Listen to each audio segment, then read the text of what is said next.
آپ کی محنت کے محنتی کون لوگ تھے؟ جن کے پاس کھانے کو روٹی نہیں تھی، جن کے پاس پہننے کے لیے کپڑا نہیں تھا، جن کے پاس چلنے کے لیے سواریاں نہیں تھی، جن کے پاس رہنے کے پورے گھر بھی نہیں تھے، جن کے پاس گھر نہیں تھے، سواریاں نہیں تھی، روٹی نہیں تھی، کپڑے نہیں تھے، وہ آپ کی محنت کے ذریعے سے قیامت تک کے آنے والے انسانوں کے لیے نمونہ بن گئے ہیں۔ آدمی یہ خیال کرتا ہے کہ ہم بھی دین پر چلتے اگر ہمارے پاس بھی مال ہوتا، ہم بھی دین پر چلتے اگر ہمارے پاس بھی اپنا مکان ہوتا، ہم بھی دین کے لیے قربانیاں دیتے اگر ہمارے پاس بھی آپ کی طرح سواری ہوتی۔ ان سب چیزوں سے پہلے کاٹ دیا ہے، اس لیے کہ اپنا ذہن ہمیں بنانا پڑے گا کہ ان چیزوں سے کسی سے دین کا تعلق نہیں ہے زندگی میں آنے کا۔ جو لوگ دین میں نمونہ بنے ہیں قیامت تک کے آنے والے انسانوں کے لیے، ان کے پاس کوئی چیز نہیں تھی۔ میں سے سید الشہداء کا حال یہ ہے کہ جو جنت میں شہیدوں کے سردار بنیں گے ہیں حمزہ رضی اللہ تعالیٰ عنہ۔ آخری وقت ہے، ان کے پاس اتنا کپڑا نہیں ہے کہ ان کا سر ڈھک رہے ہیں تو پیر کھل رہے ہیں، پیر ڈھک رہے ہیں تو سر کھل رہا ہے۔ یہ تو آخری وقت کا حال ہے، دنیا میں کپڑا نہیں ہے اور جنت میں جنتی شہیدوں کے سردار ہیں، لیکن دنیا میں یہ حال ہے۔ ایک صحابی فجر پڑھتے اور چلے جاتے، فجر پڑھتے اور چلے جاتے۔ معمول یہ تھا کہ آپ کی مجلس ہوتی تھی، تمام صحابہ بیٹھ کے آپ کی بات سنتے تھے۔ ایک صحابی نماز پڑھتے اور چلے جاتے، آپ نے طلب فرما دیا۔ ان صحابی نے عرض کیا کہ یا رسول اللہ، اگر آپ مجھ سے نہ پوچھتے تو میں نہ بتاتا۔ بات یہ ہے، میرے فجر پڑھتے جانے کی بات اس لیے ہے کہ میرے اور میری بیوی کے درمیان میں ایک ہی کپڑا ہے، میرے اور میری بیوی کے درمیان میں ایک ہی کپڑا ہے، وہ ہم نے اپنے گھر میں ایک گڑھا کھودا ہوا ہے، میری بیوی اس میں اتر جاتی ہے، میں اس کی چادر لے کر نماز ادا کرنے آتا ہوں، میں جا کر کے اپنی بیوی کو چادر جلدی سے جا کے دیتا ہوں تاکہ اس کی نماز نہ نکل جائے، اس لیے میری مجبوری ہے میں یہاں نہیں بیٹھ پاتا اور مجھے جانا پڑتا۔ یہ کپڑے کی کمی ہے، اتنی کمی کے ساتھ لوگوں نے دین پر چل کے دکھایا ہے، اتنی کمی کے ساتھ۔ ابو ہریرہ رضی اللہ تعالیٰ عنہ، لوگ نکل رہے ہیں، ان کی گردن پہ پیر رکھ رہے ہیں، وہ فرماتے ہیں کہ لوگ سمجھتے تھے کہ ہمیں جنون ہو گیا، وہ قسم کھا کر کے کہہ رہے ہیں خدا کی قسم ہمیں جنون نہیں تھا، بھوک کی وجہ سے ہم زمین پر گر جایا کرتے تھے، بھوک تھی جس کی وجہ سے زمین پہ گر جایا کرتے تھے۔ لوگ سمجھتے تھے کہ ہمیں جنون ہو گیا، جنون نہیں تھا، بھوک تھی۔ اکابرین صحابہ کی جو صف تھی مسجد کے اندر، مسجد نبوی میں پہلی صف، بھوک کی وجہ سے زمین پہ گر جایا کرتے تھے، بھوک کی وجہ سے، کھانے کو روٹی نہیں۔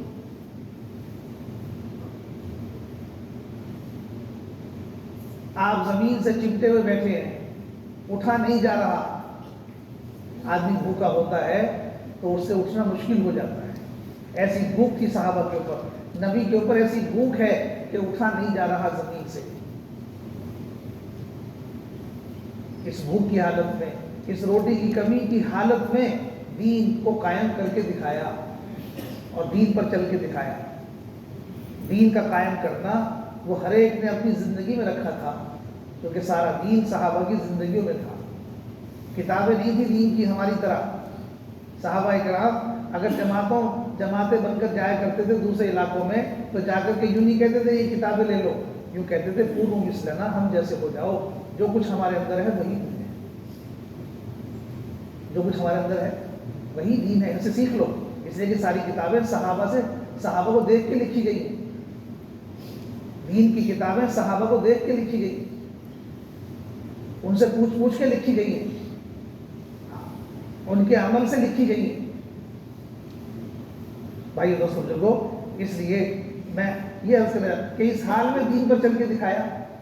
تبوک کا موقع ہے، اللہ کے راستے میں جانے کا وقت ہے، لیکن صحابہ کے پاس ابھی کتنی سخت گرمی ہے۔ میں تو 2 دن سے خیال کر رہا تھا، یہاں باہر جا کے دیکھو